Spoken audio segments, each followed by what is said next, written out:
يا جزاير يا العاصمة سمت قيمتك عظيمة، حبك في قلبي ديما إلى يوم الدين. فسدوك لي مالهم قيمة وكلهم الماتين. فسدو بلاد سيدي تعالبي عبد الرحمن يا حبابي، دين التشهيد الأبي والأولياء الصالحين. سيدي يحيى يا قرابي وسيدي محمد أبو قبري. قولوا لي يا سامعين ريحة البهجاوين، قولوا لي يا سامعين ولاد العاصمة وين. قولوا لي يا سامعين ريحة البهجاوين، قولوا لي يا سامعين ولاد العاصمة وين.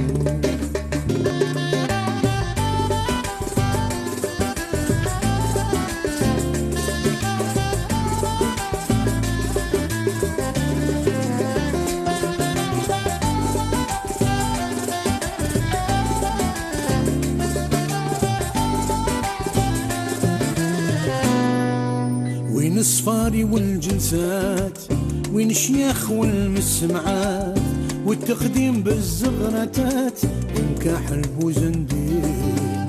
وين القصايد والقصات وينهم المداحين.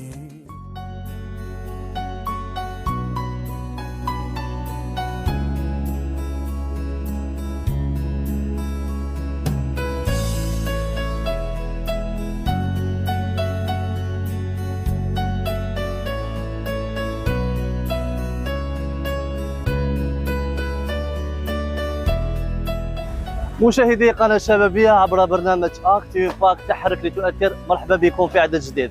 اكيد بمناسبة عيد الاستقلال كاين شباب من مختلف ارجاء الوطن، فنانين موهوبين في الرسم، قاموا بهذه المسابقة، جاوا يشاركوا باش يعبروا عن حبهم للوطن عبر مختلف المواضيع، رسومات خاصة بعيد الاستقلال، رسومات خاصة بالثورة التحريرية، رسومات خاصة بالالعاب العربية. شباب حبوا يشاركوا يعبروا عن مواهبهم بهذه الطريقة. ابرز تفاصيل هذا النشاط ابقوا معايا.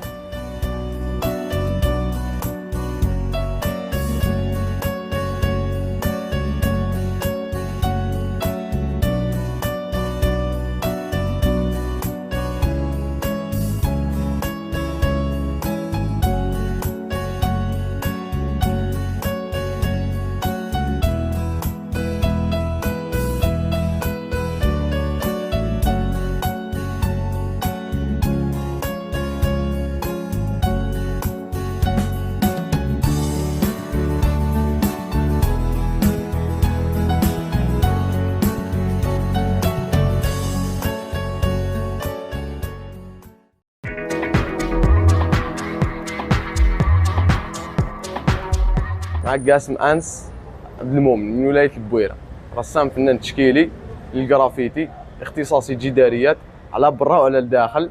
بدات المهنة تاعي هذه على 2 مي مع الوقت طورت. أنا رحيل خميسي 22 سنة من الجزائر العاصمة. جيت اليوم باش نشارك في مسابقة الرسم لإحياء التراث الجزائري بمناسبة يوم 5 جويلية، وهو يوم وطني وتاريخي أيضا. معك نابغ عز الدين، فنان تشكيلي ورسام، خريج مدرسة الفنون الجميلة بن الصغانم، تخصص رسم زيتي. السلام عليكم، معكم أماني بوزرع، فنانة من قسنطينة، من المدرسة الجهوية للفنون الجميلة بقسنطينة. هذه أول مشاركة لي. السلام عليكم، معك سلطان زكريا، طالب سنة ثانية جامعي أدب عربي، ننتمي لنادي علمي ثقافي بجامعة بوزريعة 2 اسمه هوب كلوب، يهتم بالفن.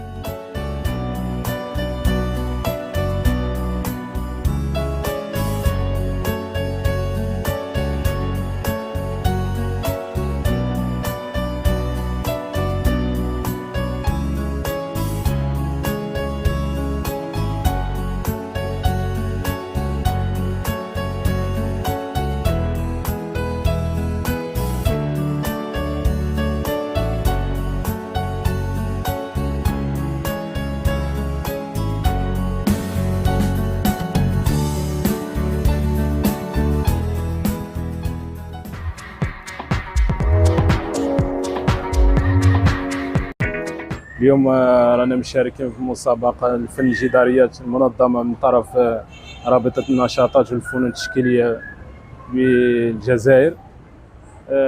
كانت هذه المسابقة على بمناسبة الذكرى 61 من عيد الاستقلال والشباب، واليوم احنا كدورنا كفنانين رانا مشاركين باش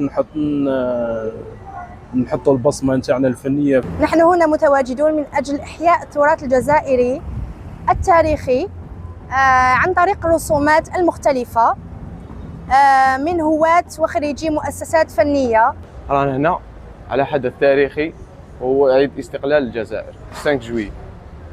نظمت لنا وزارة الشباب والرياضة، نظمت لنا هذا الفيستيفال باش نوصلوا الميساج تاع الاعين تاع الشباب للبيبليك للغاشي على برا باللي ودي مازال تكزيستي هذا الوجور هذا تاع 5 جويي، ومازلنا محافظين على التراث تاعنا باللي طابلو تاعنا وبالجداريات تاعنا، وشاك واحد كيف يحب يخرج هذيك الروح الوطنيه.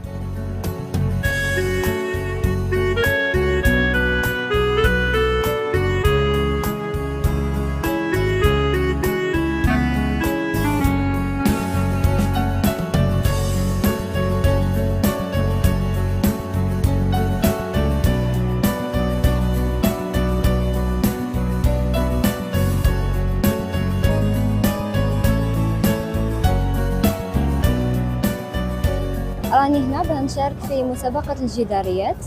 اللوحة اللي اخترتها حتكون موضوعها الثورة والاستقلال. اخترت المرأة الجزائرية بالحايك تمثل العاصمة، ورجل يلبس قشابية يمثل التراث الجزائري. في الخلفية حتكون هناك مقاومة الجزائريين إبان الثورة والاستعمار. حيكون كاين احتفاليات بعد الاستقلال، فرحة بالفوز الجزائريين في ثورة. شاركت اليوم باللوحة تاعي اللي خيرت فيها زوج مواضيع. الموضوع الأول موضوع الثورة، والموضوع الثاني موضوع الاستقلال. حبيت ندخلهم في ديسان واحد، زوج مواضيع في ديسان واحد.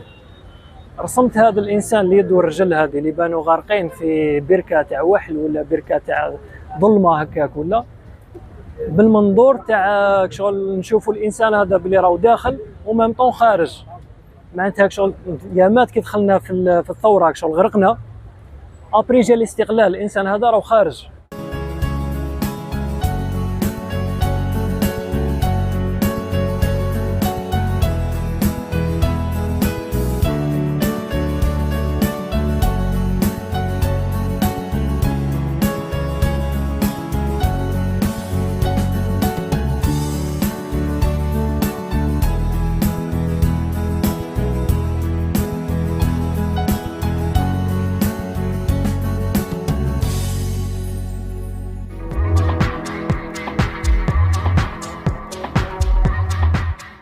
مثلا أنا اخترت موضوع التراث الجزائري عن طريق اللباس التقليدي الجزائري بمزج اللباس التقليدي القبائلي والعربي في صورة واحدة لتمثيل الوطن في وحدة واحدة وهي الجزائر.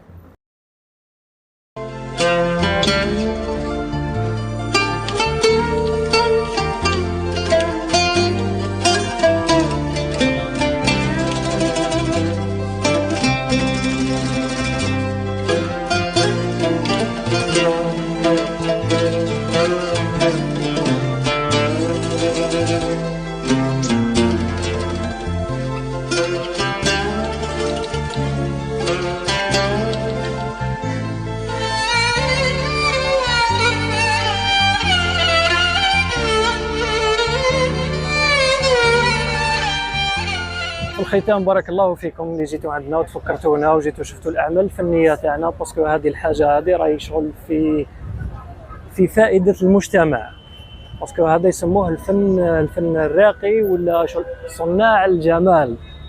ويعطيكم الصحه. خلال زعما الملاحظه كبدايه النشاط هذا فيه مجهودات كثيره، نتمنى التوفيق للجميع ان شاء الله وحظ موفق. واهنئ الشعب الجزائري بمناسبه الذكرى 61 لعيد الاستقلال والشباب، ونتمنى لهم دوام الامن والاستقرار وكذلك المجد والخلود والشهداء على الابرار، وتحيه الجزائر.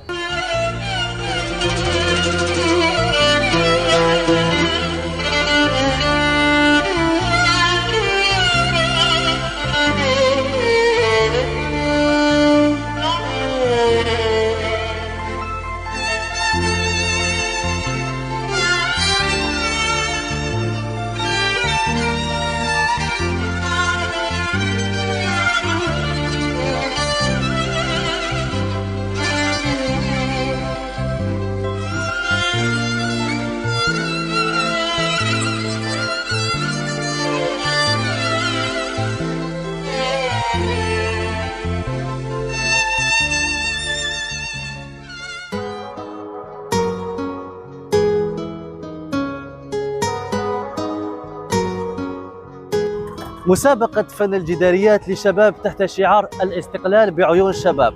مشاهدي قناة الشبابية عبر برنامج اكتيف باك، الحق لنهاية عددنا نهار اليوم، ولا حبيتوا نجوا لكم نغطيو نشاطاتكم، ما عليكم غير تواصلوا معنا على صفحة الظاهرة اسفل الشاشة، والباقي علينا.